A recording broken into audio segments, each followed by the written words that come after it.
हिंदुत्ववादी म्हटल्यानंतर ज्या बांगलादेशमध्ये हिंदूंचा अनन्वित छळ होतोय, आता तिथल्या बातम्या येणं बंद झालंय. त्या बांगलादेश बरोबर क्रिकेटची मॅच खेळायची, पाकिस्तान बरोबर क्रिकेटची मॅच खेळायची, आणि आम्हाला तुम्ही हिंदुत्व आणि दुर्दैव काय झालंय की ज्यांचा स्वातंत्र्य लढ्याशी सुतराम संबंध नव्हता आणि त्यांच्या हातामध्ये देशाची सूत्र गेलेत. कसं कळणार त्यांना स्वातंत्र्याचं महत्त्व? लढलेच नाही मुळामध्ये. म्हणजे यांचं कसं, म्हणजे एक 4 दिवसापूर्वी संजय सुनील तो आपल्या कार्यकर्त्यांचा एक व्हिडिओ मला दिसला. आजच्या शिबिराचा मेनू काय? वरण भात भाजी पोळी. अरे म्हटलं चिंतन शिबिर आहे की निर्धार शिबिर आहे? हे शिवसेनेच्या शिबिरामध्ये पोळी भाजी. आपण सेफ राहायचं.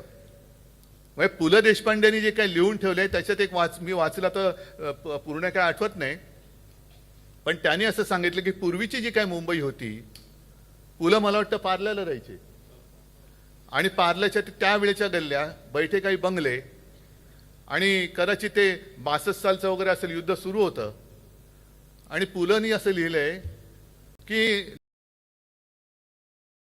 एक 2-5 मित्र गल्ल्या होत्या आणि त्या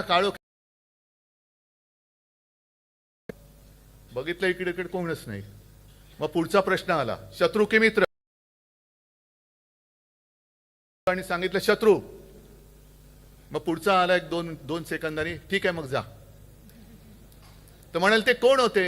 हे तथाकथित काठ्या घेऊन गच्चीमध्ये देशाचं रक्षण करणारे तथाकथित हिंदुत्ववादी होते. म्हणजे कोण? RSS वाले. हे गच्चीतल्या गच्चीत काठे घेऊन बसतात. कापडे वाळत घालायला ठीक आहे हो.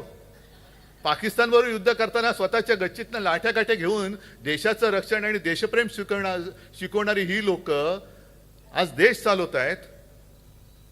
हे फेक नरेटिव्ह नाही तर दुसरं काय? मला काही जणांनी प्रश्न विचारला, काही म्हणजे कोण? हे गद्दार जाऊन तिकडे दाढी बुडवून आले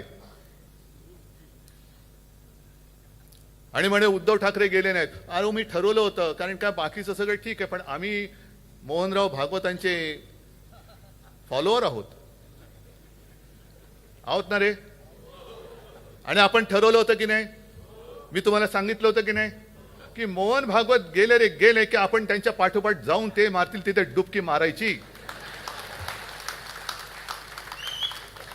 पण तेच नाही गेले तर मी कसं जाणार? मी नाही गेलो, तुम्ही कसे जाणार?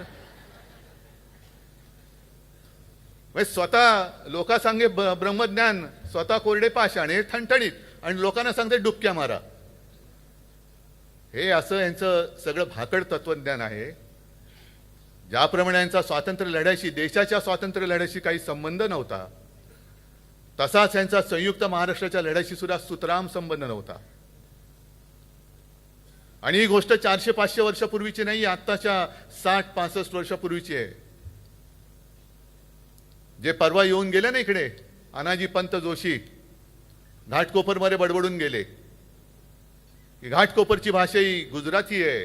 अहो तुमच्या बापांनी नाही दिली आम्हाला मुंबई. मुंबई मराठी माणसांनी लढून बलिदान करून मिळवलेली आहे.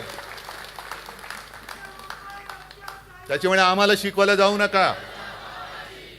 त्यावेळेला संयुक्त महाराष्ट्र जागा वाटपावरनं फोडणारी ही अवलाद जनसंघाची, हिला ना मुंबईबद्दल, मराठी भाषेबद्दल काही प्रेम आहे, ना देशाबद्दल काही प्रेम आहे. आता अधिवेशन सुरू आहे. देवेंद्र फडणवीस काल परवाकडे बोलले, काय कशाचा काय संबंध? कामांना स्थगिती द्यायला मी काय उद्धव ठाकरे आहे का? अहो तुम्ही उद्धव ठाकरे होऊच शकत नाही. हेच तर तुमचं दुःख आहे. कारण नुसतं माझ्या राज्याचं नुकसान होऊन मालकाच्या मित्राच्या खिसे भरणाऱ्या कामांना नुसती स्थगिती नाही तर ठामपणे नकार दिला तिकडे उद्धव ठाकरे पाहिजे. ते देवेंद्र फडणवीस सारख्या येरागडबडचं काम नाही येते. आणि देवेंद्रजी, तुम्हाला उद्धव ठाकरे व्हायचं असेल तर उद्या अर्थसंकल्प जाहीर होतोय.